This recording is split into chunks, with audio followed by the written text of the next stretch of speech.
ಗುರುಭ್ಯೋ ನಮಃ ಹರಿ ಓಂ. ನನ್ನೆಲ್ಲ ಆತ್ಮೀಯರಿಗೆ ಭಕ್ತಿಪೂರ್ವಕ ನಮಸ್ಕಾರಗಳು. ಎಲ್ಲರೂ ಕ್ಷೇಮವಾಗಿದ್ದೀರಾ ಅಂತೇಳಿ ನಾನು ಭಾವಿಸ್ತೇನೆ. ಈ ಸಂಚಿಕೆಯಲ್ಲಿ ನಾನು ನಿಮಗೆ ದಿನಾಂಕ 21ನೇ ತಾರೀಕು ಶುಕ್ರವಾರ ಬರತಕ್ಕಂತಹ ವರಮಹಾಲಕ್ಷ್ಮಿ, ಅಂದರೆ ಇದೇ ಶುಕ್ರವಾರ ಬರತಕ್ಕಂಥ ವರಮಹಾಲಕ್ಷ್ಮಿ ಹಬ್ಬದಂದು ಯಾವ ತಪ್ಪುಗಳನ್ನು ಮಾಡಬಾರ್ದು ನೀವು ಪೂಜೆಯಲ್ಲಿ. ಈ ಸಣ್ಣ ಪುಟ್ಟ ತಪ್ಪುಗಳನ್ನು ಹಾಗೂ ಸಣ್ಣ ಪುಟ್ಟ ಮಿಸ್ಟೇಕ್ಸ್ಗಳನ್ನು ನೀವು ಸರಿಪಡಿಸ್ಕೊಂಡ್ರೆ ಖಂಡಿತವಾಗಿಯೂ ಪೂಜೆಯ ಸಂಪೂರ್ಣ ಫಲವನ್ನು ಲಭಿಸ್ಕೊಳ್ತೀನಿ. ಮೊದಲನೇದಾಗಿ ಮಾಡತಕ್ಕಂಥ ದೊಡ್ಡ ತಪ್ಪಪ್ಪ ಅಂತ ಹೇಳಿದ್ರೆ, ವರಮಹಾಲಕ್ಷ್ಮಿ ಕಳಶವನ್ನು ತುಂಬ ಚೆನ್ನಾಗಿ ರಾತ್ರಿ ಎಲ್ಲ ಕಷ್ಟಪಟ್ಟು ಒಂದು ಕಳಶವನ್ನು ಇಟ್ಕೊಂಡು ಅದಕ್ಕೆ ನೀಟಾಗಿ ಸೀರೆಯನ್ನು ಉಡಿಸಿ ಎಲ್ಲ ಅಲಂಕಾರ ಮಾಡಿರ್ತೀರಿ. ಕೊನೆಗೆ ಚೆನ್ನಾಗಿ ಕಾಣಿಸ್ಲಿ ಅಂತೇಳಿ ಆ ಕಳಶದ ಮೇಲೆ ಲೈಟ್ನ ಬಿಡತಕ್ಕಂಥದ್ದು, ಪ್ಲಾಸ್ಟಿಕ್ ಹೂಗಳನ್ನು ಹಾಕತಕ್ಕಂಥದ್ದು ನಿಷಿದ್ಧ. ಮಾಡಬೇಡಿ. ಯಾರು ವರಮಹಾಲಕ್ಷ್ಮಿ ಅಮ್ಮನವ್ರ ಮೇಲೆ ಪ್ಲಾಸ್ಟಿಕ್ ಹೂಗಳನ್ನು ಹಾಕತಕ್ಕಂಥದ್ದು, ಪ್ಲಾಸ್ಟಿಕ್ ಜಿಣಿಪಿಣಿಗೆ ಏನೋ ಬರುತ್ತಲ್ಲ ಕಲರ್ಸ್ ಲೈಟ್ಸ್ಗಳನ್ನ ಹಾಕತಕ್ಕಂಥ ದೇವ್ರ ಮೇಲೆ ಹಾಕ್ಬಿಟ್ಟಿರ್ತಾರೆ ಲೈಟ್ಸ್ನ. ತುಂಬ ಕಡೆ ನಾನು ನೋಡಿದ್ದೀನಿ ಫೋಟೋಗಳಲ್ಲಿ. ಈ ತಪ್ಪನ್ನು ಮಾಡಬೇಡಿ, ಫಲ ಸಿಗೋದಿಲ್ಲ.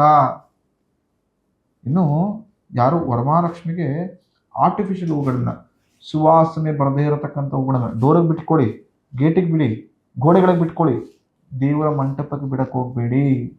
ತುಂಬ ಕಡೆ ನೋಡಿರ್ತಕ್ಕಂಥದ್ದು ದೇವರ ಮಂಟಪಕ್ಕೆ ಏನು ಬಿಟ್ಟಿರ್ತೀರಿ, ಚೆಂಡು ಹೂವನ್ನ ಬಿಟ್ಟಿರ್ತೀರಿ. ನಿಷಿದ್ಧ ಪೂಜೆಗೆ. ಸುವಾಸನೆ ಬರತಕ್ಕಂತಹ ಹೂಗಳು ಮಾತ್ರ ಪೂಜೆಗೆ ಸೂಕ್ತ. ಸುವಾಸನೆ ಬರದೇ ಇರತಕ್ಕಂಥ ಪುಷ್ಪಗಳು ಪೂಜೆಗೆ ಸೂಕ್ತವಲ್ಲ. ಅದು ವರಮಹಾಲಕ್ಷ್ಮಿ ಹಬ್ಬವಾಗಿರಲಿ, ಗಣೇಶ ಚತುರ್ಥಿ ಆಗಿರಲಿ, ಯಾವುದೇ ಪೂಜೆ ನಿಮ್ಮ ಮನೇಲಿ ಒಂದು ಪೂಜೆಗೆ ಗಣಪತಿ ಹೋಮವೇ ಮಾಡೋದಾಗಿರಲಿ, ಸುವಾಸನೆ ಬರತಕ್ಕಂಥ ಪುಷ್ಪಗಳನ್ನು ಮಾತ್ರ ಕೂಡ ಹಾಕತಕ್ಕಂಥದ್ದು ಭಗವಂತನ ಪಾದಗಳಿಗೆ. ಅಮ್ಮನವ್ರಿಗೂ ಕೂಡ ನೀವು ಸುವಾಸನೆ ಬರತಕ್ಕಂಥ ಹೂಗಳನ್ನೇ ಹಾಕಬೇಕು. ಬಿಳಿ ಗಿಡಗಳೇ ಬೆಳೆಸಕ್ಕೆ ಹೋಗಬೇಡಿ, ಅದು ಪೂಜೆಗೆ ಸೂಕ್ತವಲ್ಲ, ಶುಭವನ್ನು ತಂದು ಕೊಡತಕ್ಕಂಥದ್ದಲ್ಲ. ಖಂಡಿತವಾಗಿ ಕೆಂಪು ಹೂಗಳನ್ನು ಅಮ್ಮನವ್ರಿಗೆ ಅರ್ಪಣೆ ಮಾಡಿದರೆ ಶುಭದಾಯಕವಾಗತ್ತೆ. ಇನ್ನು ಕೆಲವರು ತುಂಬ ಜನ ಈ ಕನ್ಫ್ಯೂಸಲ್ಲೇ ಇಡೀ ವರಮಹಾಲಕ್ಷ್ಮಿ ಕಳೆದು ಬಿಡ್ತೀವಿ. ಲಕ್ಷ್ಮಿಯನ್ನ ತುಳಸಿ ಪ್ರಿಯೆ ಅಂತ ಕರಿತೀವಿ. ಅಮ್ಮನವ್ರಿಗೆ ತುಳಸಿ ಪತ್ರೆಯನ್ನು ಸಮರ್ಪಿಸ್ಬೋದಾ ಬೇಡವಾ? ಖಂಡಿತ ಬೇಡ. ವರಮಹಾಲಕ್ಷ್ಮಿ ಹಬ್ಬವನ್ನು ಆಚರಣೆ ಮಾಡತಕ್ಕಂಥದ್ದು ಎಲ್ಲರೂ ಕೂಡ ಹೆಣ್ಮಕ್ಳೇ. ಹೆಣ್ಮಕ್ಳು ತುಳಸಿನ ಮುಟ್ಟೋಂಗಿಲ್ಲ ಅಂತ ಶಾಸ್ತ್ರ ಉಲ್ಲೇಖಿಸಲಾಗಿದೆ. ತುಳಸಿನ ಹಾಕೋಂಗಿಲ್ಲ ಅಂತ ಹೇಳ್ತೀವಿ ನಾವು. ಬೇಡ. ಯಾವುದೇ ಕಾರಣಕ್ಕೂ ತುಳಸಿ ಪತ್ರೆಗಳನ್ನು ನೈವೇದ್ಯಕ್ಕೆ ಬಳಸ್ಕೊಳ್ಳಿ, ಬಟ್ ಅಮ್ಮನವ್ರ ಪಾದಗಳಿಗೆ ಅರ್ಚನೆಗೆ ಬಳಸತಕ್ಕಂಥದ್ದು, ತುಳಸಿ ಹಾರವನ್ನಾಗಿ ಮಾಡತಕ್ಕಂಥದ್ದು ನಿಷಿದ್ಧ, ಬೇಡ. ಇನ್ನು ವರಮಹಾಲಕ್ಷ್ಮಿ ಕಳಶವನ್ನು ಕೂಡಿಸ್ಬೇಕಾದ್ರೆ ತುಂಬ ಜನ ಏನು ಮಾಡ್ತೀರಿ, ಒಂದು ಕಳಶ ಇಟ್ಕೊಳ್ತೀರಿ, ಮೇಲೆ ಮತ್ತಿನ್ನೊಂದು ಬಿಂದಿಗೆ ಇಟ್ಕೊಳ್ತೀರಿ. ಲೈಟ್ ಬರಬೇಕು ಕಳಶ ಅಂತ. ಅಲಂಕಾರವಾಗಿರ್ತಕ್ಕಂಥ ಗೊಂಬೆ ಅಲ್ಲ, ಅದು ಕಳಶ. ಒಂದು ತಾಮ್ರ ಅಥವಾ ಬೆಳ್ಳಿ, ಕೊನೆಯ ಪಕ್ಷ ಇತ್ತಾಳೆ ಬೆನಿಗೆಯನ್ನು ಇಟ್ಕೊಂಡು ಅದಕ್ಕೊಂದು ಕಳಶವನ್ನು, ಅಂದರೆ ತೆಂಗಿನಕಾಯಿ ಇಟ್ಕೊಂಡು ಕಳಶವನ್ನು ಥರ ಮಾಡಿ ಪೂಜೆ ಮಾಡತಕ್ಕಂಥದ್ದು. ಬಿನ್ಗೆ ಮೇಲೆ ಮತ್ತೆ ಇನ್ನೊಂದು ಬಿನ್ಗೆ, ಅದಕ್ಕೆ ಕಡ್ಡಿ ಕಟ್ಕೋ, ಪ್ಲೀಸ್ ಕಡ್ಡಿ ಓಕೆ, ಅವುಗಳನ್ನು ತಡಿಬೇಕು, ಅಲಂಕಾರತ್ವ ಅರ್ಥ ಮಾಡ್ಕೊಂಡು. ತುಂಬ ಜನ ಬ್ಯಾಂಬೂ ಸ್ಟಿಕ್ಸ್ಗಳನ್ನೇ ಕಟ್ಬಿಡ್ತೀರಿ, ಬಿದಿರನ್ನೇ ಕಟ್ಬಿಡ್ತೀರಿ. ಬಿದಿರ ಕಡ್ಡಿಗಳು ಪೂಜೆಗೆ ಸೂಕ್ತವಲ್ಲ. ಒಪ್ಕೊಳ್ತೀನಿ, ಭಾರ ತಡೆಯುತ್ತೆ, ದಿಂಡಿನ ಅಲಂಕಾರ ಕೆಲವರು ಮಾಡ್ತೀರಿ, ಅದಕ್ಕೋಸ್ಕರ ಕಟ್ತೀರಿ ಅಂತ. ಶುಭದಾಯಕವಲ್ಲ. ಕಡ್ಡಿಗಳನ್ನ ಕಟ್ಕೊಳ್ಳಿ. ಯಾವುದೇ ಕಾರಣಕ್ಕೂ ಬಿದಿರಿನ ಕಡ್ಡಿಗಳನ್ನು ಬಳಸೋಕೆ ಹೋಗಬೇಡಿ ಪೂಜೆಗೆ, ಅಲಂಕಾರಕ್ಕೆ. ಇನ್ನು ತುಂಬ ಜನದ ಪ್ಯಾಷನೇಟಿಕ್ ಹೇಗಾಗ್ಬಿಟ್ಟಿದೆ ಅಂದರೆ, ವರಮಹಾಲಕ್ಷ್ಮಿ ಕಳಶ ಕೂಸು ತುಂಬ ತಟ್ಟೆ ತುಂಬ 100 ರೂಪಾಯಿ 500 ರೂಪಾಯಿ ನೋಟ್ಸ್ಗಳು ಚಿಲ್ಲರೆ ಕಾಸು ತುಂಬಿಡು. ಈ ಯಾರೋ ತುಂಬಿಡ್ತಾರೋ, ಯಾರೋ ಮನೆಗಳಲ್ಲಿ ತುಂಬಿಡ್ತಾರೋ ಈ ಥರ ದುಡ್ಡನ್ನೆಲ್ಲ ದೇವ್ರ ಮುಂದೆ, ಅಂಥವ್ರಿಗೆ ಅಬ್ಸರ್ವ್ ಮಾಡಿ, ಜನಗಳ ದೃಷ್ಟಿ ಬೇಗ ಆಗತ್ತೆ. ಭಗವಂತ ನಿಮ್ಗೆ ಒಳ್ಳೇದು ಮಾಡಿಕೊಡ್ತಾನೆ, ಆದರೆ ಬರತಕ್ಕಂಥ ಜನಗಳು ಯಾರ ದೃಷ್ಟಿ ಯಾವ ರೀತಿ ಇರುತ್ತೋ ಅಂತ ಗೊತ್ತೇ ಆಗೋದಿಲ್ಲ. ನಾವು ಹೇಳ್ತೀವಿ ಕಲ್ಲೇಟಲ್ಲಿ ತಪ್ಪಿಸ್ಕೋಬೋದು, ಜನಗಳ ಕಣ್ಣೇಟಕ್ಕೆ ತಪ್ಪಿಸ್ಕೊಳಕ್ಕೆ ಸಾಧ್ಯ ಇಲ್ಲ ಅಂತ.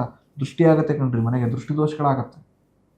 ಬರತಕ್ಕಂಥವ್ರು ಹಣವನ್ನೇ ನೋಡ್ತಾರೆ, ಓ ಏನಪ್ಪ ಇಷ್ಟೆಲ್ಲ ತುಂಬಿಟ್ಬಿಟ್ಟಿದ್ದಾರೆ, ನೆಗೆಟಿವಿಟಿ ಪಾಸ್ ಆಗುತ್ತೆ. ಬರತಕ್ಕಂಥ ನಿಮ್ಮ ಮನೇಲಿ ಎಲ್ಲರೂ ಕೂಡ ಶುಭವನ್ನೇ ಬಯಸಬೇಕು ಅಂತ ಎಲ್ಲೂ ಉಲ್ಲೇಖಿಸಲಿಲ್ಲ. ಬರಬೇಕಾಗಿದ್ದವ್ರು ಎಲ್ಲೋ ನಿಮಗೆ ಶುಭವನ್ನೇ ಹಾರೈಸಬೇಕು ಅಂತಲೂ ಎಲ್ಲೂ ಉಲ್ಲೇಖಿಸಾಗಿಲ್ಲ. ತಿಳಿದಿರಲಿ.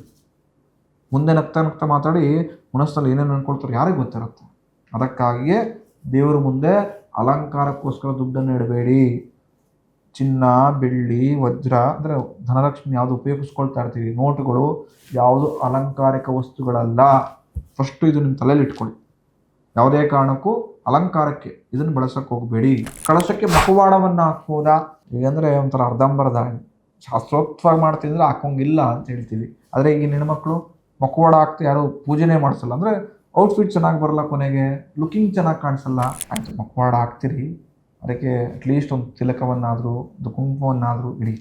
ತುಂಬ ಜನ ಅಬ್ಸರ್ವ್ ಮಾಡ್ತಿರಲಿಲ್ಲ, ಮುಖವಾಡ ಹಾಕಿರ್ತೀರಿ, ಮುಖವಾಡಕ್ಕೆ ಕುಂಕುಮನ ಇಟ್ಟಿರೋದಿಲ್ಲ, ಬಟ್ಟು ಇಟ್ಟಿರೋದಿಲ್ಲ, ಖಾಲಿ ಎಣೆ ಇರುತ್ತೆ. ರುದ್ರಾಕ್ಷಿ ಕುಂಕುಮವನ್ನು ಹಚ್ಚಿ ಖಂಡಿತವಾಗಿಯೂ ಶುಭ ಲಾಭ ಯಥೇಚ್ಛವಾಗುತ್ತೆ.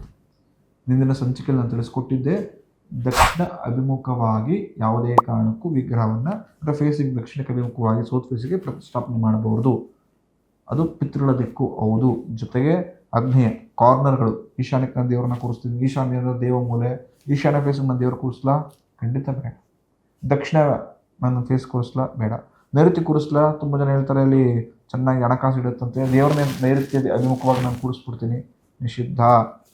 ಪೂರ್ವ ಉತ್ತರ, ಈಸ್ಟ್ ನಾರ್ತ್ ಫಸ್ಟ್ ಪ್ರಿಫರೆನ್ಸ್, ಎರಡೂ ಸಿಗ್ತಾ ಇಲ್ಲ ಅಂದರೆ ವೆಸ್ಟ್ ಪಶ್ಚಿಮಕ್ಕೆ ಎರಡನೇ ಪ್ರಿಫರೆನ್ಸ್ ಕೊಡುವಂತರಾಗಿ. ಹಾಗೆ ವರಮಹಾಲಕ್ಷ್ಮಿ ಹಬ್ಬದಂದು ನೀವು ಈ ಮಾಡತಕ್ಕಂಥ ಸಣ್ಣ ಪುಟ್ಟ ಮಿಸ್ಟೇಕ್ಸ್ಗಳನ್ನ ಸರಿಪಡಿಸ್ಕೊಂಡ್ರೆ ಖಂಡಿತವಾಗಿ ಪೂಜೆ ಫಲ ಯಥೇಚ್ಛವಾಗಿ ಲಭಿಸುತ್ತೆ. ಯಾವುದಪ್ಪ ಅದು ಮಿಸ್ಟೇಕ್ ಅಂತ ಹೇಳಿದ್ರೆ, ವರಮಹಾಲಕ್ಷ್ಮಿ ಅಮ್ಮನವ್ರನ್ನ ಇಲ್ಲಿ ಕೂಡಿಸಿರ್ತೀರಿ, ಕಳಶ ಪ್ರತಿಷ್ಠಾಪನೆ ಮಾಡಿರ್ತೀರಿ, ಬ್ಯಾಕಲ್ಲೇ ವಾಶ್ರೂಮ್. ವರಮಹಾಲಕ್ಷ್ಮಿ ಹಬ್ಬ ಪ್ರತಿಷ್ಠಾಪನೆ ಮಾಡಿರ್ತೀರಿ, ಅಟ್ಯಾಚ್ ಕಿಚನ್. ನಿಷಿದ್ಧ. ಅಲ್ಲಿ ಕೂರಿಸಿ ಬ್ರಹ್ಮಸ್ಥಾನ ಸ್ವಲ್ಪ ಮಧ್ಯೆ ಬಿಟ್ಕೊಂಡು ಅಲ್ಲೇ ಕೂರಿಸುವಂತರಾಗಿ. ಯಾವುದೇ ಕಾರಣಕ್ಕೂ ಬಚ್ಚಲ ಮನೆ ಗೋಡೆಗೆ ಅಟ್ಯಾಚ್ ಆಗೋ ಥರ, ಅಡುಗೆ ಮನೆ ಗೋಡೆಗೆ ಅಟ್ಯಾಚ್ ಆಗೋ ಥರ ಕೂರ್ಸೋಕೆ ಹೋಗಬೇಡಿ, ಅದು ಫಲ ಕೊಡೋದಿಲ್ಲ. ಇನ್ನೂ ಆಗಲೇ ಹೇಳ್ದಂಗೆ, ಇಂದಿನ ಸಂಚಿಕೆ ಹೇಳ್ದಂಗೆ, ಯಾವುದೇ ಕಾರಣಕ್ಕೂ ಮೆಟಲ್ ಪ್ಲಾಸ್ಟಿಕ್ ಕಳಶಗಳನ್ನು ಕೂರಿಸೋತಕ್ಕಂಥ ತುಂಬ ನಿಷಿದ್ಧ. ಪ್ಲಾಸ್ಟಿಕ್ ಕಳಶ ಯಾರು ಬಳಸಲ್ಲ, ಒಂದು ಸರಿ ಬಳಸಿರೋದು ನೋಡಿದಂತೆ ಅವ್ರಿಗೆ ಹೇಳಿದ್ದೀನಿ, ಅವ್ರು ಅರ್ಥ ಮಾಡ್ಕೊಂಡು ಅದನ್ನು ಚೇಂಜಸ್ ಮಾಡಿದ್ದಾರೆ. ತುಂಬ ಜನ ಮೆಟಲ್ ಕಳಶಗಳನ್ನು ಇಟ್ಬಿಡ್ತೀರಿ, ಆರ್ಟಿಫಿಷಿಯಲ್ ಮೆಟಲ್ ತುಂಬ ಡಿಸೈನ್ಸ್ ಆಗಿರೋದು ಬರುತ್ತೆ ಅಂತೇಳಿ ಮೆಟಲ್ ಕಳಶಗಳನ್ನು ಇಟ್ಬಿಡ್ತೀರಿ. ಅದು ಧನಾತ್ಮಕವಾಗಿ ಆಕರ್ಷಣೆ ಆಗೋದಿಲ್ಲ, ಪಾಸಿಟಿವ್ ಎನರ್ಜಿ ಆ ಕಳಶಕ್ಕೆ ಆಕರ್ಷಣೆ ಆಗೋದಿಲ್ಲ. ಸೊ ಅದಕ್ಕಾಗಿ ಮೆಟಲ್ ಕಳಶಗಳು ಬೇಡ. ಇನ್ನು ವರಮಹಾಲಕ್ಷ್ಮಿ ಹಬ್ಬದಂದು ಮನೆಗೆ ಯಾರೇ ಬಂದರು ಸಂತೃಪ್ತಿ ದರದ ಕುಂಭವನ್ನು ನಿಮ್ಮ ಶಕ್ತಿನುಸಾರ ಕೊಟ್ಟು ಕಳಿಸಿ. ತುಂಬ ಜನ ಏನು ಮಾಡಿಬಿಡ್ತೀರಿ ಗೊತ್ತಾ, ಯಾರೋ ಒಂದು ಮಗು ಬಂದಿರುತ್ತೆ, ಆ ಮಗು ಕೊಡೋದಿಲ್ಲ, ತಾಯಿ ಕೊಟ್ಟು ಕಳಿಸಿರ್ತೀರಿ. ಇನ್ನೊಬ್ಬರು ಯಾರೋ ಹೆಣ್ಮಕ್ಳು ಬಂದಿರುತ್ತೆ, ಗಂಡ ತಿರೋ ಒಂದು 1.5-2 ವರ್ಷ ಕಳೆದಿರುತ್ತೆ, ಆದರೂ ಕೂಡ ಮನೆಗೆ ಬಂದರೂ ಕೂಡ ಒಂದಷ್ಟು ಕೊಡೋದಿಲ್ಲ, ಒಂದು ಫಲ ಕೊಡೋದಿಲ್ಲ. ಈ ತಪ್ಪನ್ನು ಮಾಡಬೇಡಿ. ಭಗವಂತ ಎಲ್ಲರೊಳಗಿದ್ದಾನೆ. ಎಲ್ಲ ಹಾಕತಕ್ಕಂಥ ಪುಷ್ಪವನ್ನು ಭಗವಂತ ಸ್ವೀಕರಿಸ್ಬೇಕಾದ್ರೆ ನಾವ್ಯಾಕೆ ತಾರತಮ್ಯ ಮಾಡಬೇಕು? ಯಾರೊಬ್ಬರು ಹೆಣ್ಮಕ್ಳು ಕರ್ಕೊಂಬಂದಿದ್ದಾರೆ, ಸುಮಂಗಲಿಯರು ಬಂದಿದ್ದಾರೆ ಅಂದರೆ ಮಕ್ಕಳು ಕರ್ಕೊಂಬಂದಿದ್ದಾರೆ ಹೆಣ್ಮಕ್ಳು ಅಂದರೆ ಆ ಮಕ್ಕಳು ಆರಾಧನೆ ಮಾಡಿ. ಮಕ್ಕಳಿಗೂ ಕೂಡ ಅರ್ಶನ ಕೊಡಿ. ಆಗಲಿಲ್ವಾ ಒಂದು ಹಣ್ಣನ್ನು ಕೊಟ್ಟು ಕಳಿಸಿ. ಆ ಮಗು ತಿಂದು ಆಂಟಿ ಮನೆಗೆ ಹೋದ ಏನೋ ಕೊಟ್ಟರಲ್ಲ ಖುಷಿ ಆಯಿತು ಅಂತ ಹೇಳ್ತಾರೆ ಗೊತ್ತಾ, ಆ ಸಾರ್ಥಕದ ಮನೋಭಾವದ ಫಲ ಖಂಡಿತ ನಿಮ್ಮ ಕೈ ಸೇರತಕ್ಕಂಥದ್ದು ಶುಭದಾಯಕ ನಿಮಗೆ ಲಭಿಸುತ್ತೆ. ಇನ್ನು ವರಮಹಾಲಕ್ಷ್ಮಿ ಹಬ್ಬದಂದು ತುಂಬ ಜನ ಮಾಡತಕ್ಕಂಥ ತಪ್ಪು ಯಾವುದಪ್ಪ ಅಂತ ಹೇಳಿದ್ರೆ, ಹೇಗಂದರೆ ವಿಜೃಂಭಿಸ್ಬಿಡ್ಬೇಕು, ತುಂಬ ಚೆನ್ನಾಗಿ ಅಟ್ರಾಕ್ಟಿವ್ ಆಗಿ ಕಾಣಬೇಕು, ಎಲ್ಲವೂ ಚೆನ್ನಾಗಿರಬೇಕು ಅಂಥೇಳಿ ಆರ್ಟಿಫಿಷಿಯಲ್ ತುಂಬ್ತಾ ಹೋಗ್ತೀವಿ. ಸ್ವಯಂಕೃತವಾಗಿ ನೀವೇನು ಮಾಡೋದೇ ಇಲ್ಲ, ಎಲ್ಲವೂ ರೆಡಿಮೇಡ್. ಹಬ್ಬ ಅಡಿದಿನ ಬರತಕ್ಕಂಥದ್ದು ನಮ್ಮ ಇನ್ವಾಲ್ವ್ಮೆಂಟ್ ಭಕ್ತಿ ಜಾಸ್ತಿ ಆಗಲಿ ಅಂತ. ನೀವು ಎಷ್ಟು ಭಕ್ತಿಪೂರ್ವಕವಾಗಿ ಕೆಲಸ ಕಾರ್ಯಗಳನ್ನು ಮಾಡ್ತಾ ಹೋಗ್ತಿರೋ ಅಷ್ಟು ನಿಮಗೆ ಅದು ಲಾಭದಾಯಕವಾಗಿ ಪರಿವರ್ತನೆ ಆಗುತ್ತೆ. ಧನಾತ್ಮಕ ಶಕ್ತಿ ಎಲ್ಲ ರೆಡಿಮೇಡ್ ಆಗಿ ಎಲ್ಲ ತಂದು ಕೂಡಿಸಾದ್ಮೇಲೆ ಏನು ಧನಾತ್ಮಕ ಶಕ್ತಿ ಸಿಗುತ್ತೆ? ಕಳಶವನ್ನು ಪ್ರತಿಷ್ಠಾಪನೆ ಮಾಡ್ಕೊಂಡದಾಗಿರ್ಬೋದು, ಅಥವಾ ತಯಾರಿಗಳಾಗಿರ್ಬೋದು, ಅದರ ಓಡಾಟಗಳಾಗಿರ್ಬೋದು, ಯಾರು ಮಾಡ್ತಾರೋ ಅವರ ಮನಸ್ತೃಪ್ತಿಯಿಂದ ಖಂಡಿತವಾಗಿ ಒಳ್ಳೆ ಫಲ ಅವ್ರಿಗೆ ಲಭಿಸುತ್ತೆ ಅಂತ ಅವ್ರಿಗೆ ಅನಿಸ್ಬಿಡುತ್ತೆ. ಪ್ರತಿಯೊಂದು ವಿಚಾರದಲ್ಲೂ ಕೂಡ ನಾವು ಎಲ್ಲವನ್ನು ಕೂಡ ಬ್ಯಾಲೆನ್ಸ್ ಮಾಡಿ ತೆಗೆದುಕೊಂಡು ಹೋಗಬೇಕು. ಆವಾಗಲೇ ಜೀವನದಲ್ಲಿ ಪರಿಪೂರ್ಣತೆಯನ್ನು ನೋಡತಕ್ಕಂಥ ಸಾಧ್ಯವಾಗುತ್ತೆ.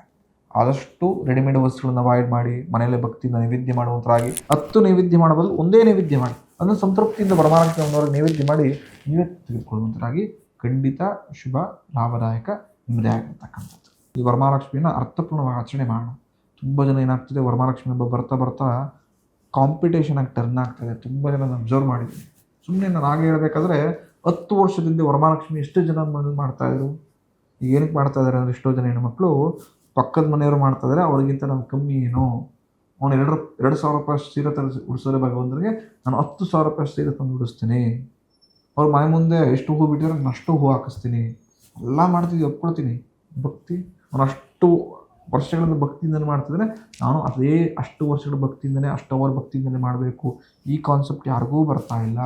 ವಿಜೃಂಭಣೆಯಿಂದ ಮಾಡಬೇಕು, ರಿಚ್ನೆಸ್ ತೋರಿಸ್ಬೇಕು. ತುಂಬ ಜನಕ್ಕೆ ಇದು ಬೇಸರ ಆಗ್ಬೋದು. ಪೂಜೆಯಲ್ಲೂ ಕೂಡ ಅಂತಸ್ತನ್ನು ತೋರಿಸ್ಕೊಳ್ತಕ್ಕಂಥವ್ರು ಭಾಳ ಜನ ಇದ್ದಾರೆ. ಹಾಗಂತ ತುಂಬ ಚೆನ್ನಾಗಿ ಗ್ರ್ಯಾಂಡಾಗಿ ಅಲಂಕಾರ ಮಾಡಿಸ್ಕೊಳ್ಳೋರು ಅಥವಾ ತುಂಬ ಜನ ಚೆನ್ನಾಗಿ ಮೆಡಲ್ ಹಾಕ್ಸ್ಕೊಳ್ತಕ್ಕಂಥವ್ರು, ಆರಾಧನೆ ಮಾಡ್ತಕ್ಕಂಥವ್ರು ಯಾರು ರಿಚ್ನೆಸ್ ತೋರಿಸ್ತಾ ಇದ್ದಾರೆ ಅಂತ ನಾನು ಖಂಡಿತ ಎಲ್ಲೂ ಉಲ್ಲೇಖಿಸ್ತಾ ಇಲ್ಲ. ಆದರೆ ಎಷ್ಟೋ ಪೂಜೆಗಳಲ್ಲಿ ನೋಡಿದ್ದೀನಲ್ಲ, ಅವ್ರು ಮಾಡತಕ್ಕಂಥದ್ದೇ 4 ಜನ ಬಂದು ನೋಡಲಿ ಅಂತ ಹೊರತು ನಾನು ತೃಪ್ತಿಕರ ಅಂತ ಮಾಡಿಲ್ಲ. ಎಷ್ಟೋ ಜನ ಅಲಂಕಾರ ಮಾಡಿಸ್ತಾರೆ, ಅವ್ರು ತೃಪ್ತಿಕರ ಮಾಡಿಸ್ತಾರೆ. ಹೊರಗಡೆ ಅಲಂಕಾರ ತುಂಬ ಚೆನ್ನಾಗಿ ಬಂದಿದೆ, ನಂಗೆ ತೃಪ್ತಿ ಆಯಿತು. ಈ ತೃಪ್ತಿ ಮನೋಭಾವ ನಿಮ್ಗೆ ಇರಬೇಕು. ಆದರೆ ಕೆಲವರು ಎಷ್ಟೋ ಜನ ದೊಡ್ಡದಾಗಿ ಅಲಂಕಾರ ಮಾಡಿಸ್ಬಿಟ್ಟು ಎಲ್ಲರಿಗೂ ಹೇಳ್ಕೊಬರ್ತಿರ್ತಾರೆ, ನೋಡಿ ಅಲಂಕಾರ ಹೀಗೆ ಮಾಡಿಸ್ತೆ ಹಾಗೆ ಮಾಡಿಸ್ತೆ ಅಂತ. ಬಟ್ ಅವನಿಗೆ ತೃಪ್ತಿ ಆಯಿತು ಅಂತ ಅವ್ನು ಎಲ್ಲೂ ಹೇಳ್ಕೊಂಡೇ ಇರೋದಿಲ್ಲ. ಈ ವರಮಹಾಲಕ್ಷ್ಮಿಲಿ ಈ ತಪ್ಪು ಕೆಲಸವನ್ನು ನೀವು ಮಾಡ್ಕೊಳ್ಬೇಕು.